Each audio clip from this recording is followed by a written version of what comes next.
শুভেচ্ছা। আমরা যেটা বিশেষভাবে ছোট্ট একটা ভিডিও, সেটা হচ্ছে পানীয় জল পান করব কিভাবে।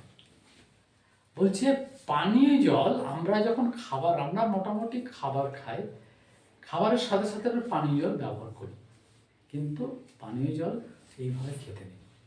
পানীয় জল পান করার নিয়ম হলো, আপনি এক বোতল পানীয় জল, 1 লিটার পানীয় জল বা 1.5 লিটার পানীয় জলের বোতল, সেই জলটা অল্প অল্প করে খান, বারে বারে খান।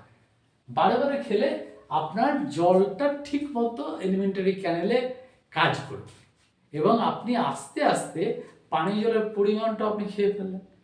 সারাদিনে আপনি এইভাবে 2 ঘন্টা অন্তর বা 3 ঘন্টা অন্তর আপনি মোটামুটি 1.5 লিটার 1 লিটার করে পানীয় জল খাবেন, দেখবেন আপনার সারাদিনে 4 থেকে 4.5 লিটার জল পান করা হয়ে গেছে।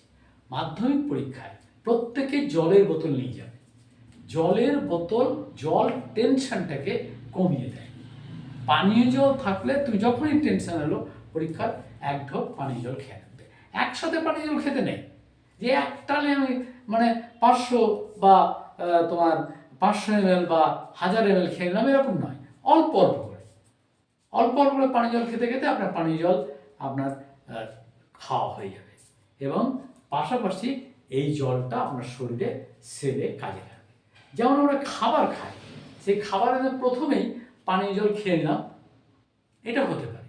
হয়তো খাবারের আগেই 10 মিনিট আগে আমি পানীয় জল 1 গ্লাস বা 2 গ্লাস খেয়ে নিলাম, কিন্তু খাবার খাওয়াকালে যখন আপনি খাবেন তখন কিন্তু কখনোই পানীয় জল খাবেন না।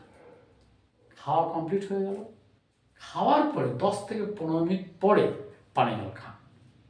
খাওয়ার আগে 10 থেকে 15 মিনিট আগে পানীয় জল খান, 1 গ্লাস 2 গ্লাস। ঠিক খাওয়া কমপ্লিট হয়ে গেল, মাঝখানে কোনো জল খাবেন না, আবার খাওয়ার পরে 10 থেকে 15 মিনিট পরে জলটা খাবেন।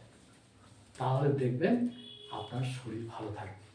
অম্বল জাতীয় যে আমাদের বেশিরভাগই অম্বলে আমরা ভুগছি, এবং যারা অম্বলে ভুগছি, যাদের মধ্যে একটা প্রবণতা আছে অ্যাসিডিটি, সেটা থাকবে না, আস্তে আস্তে কমে যাবে।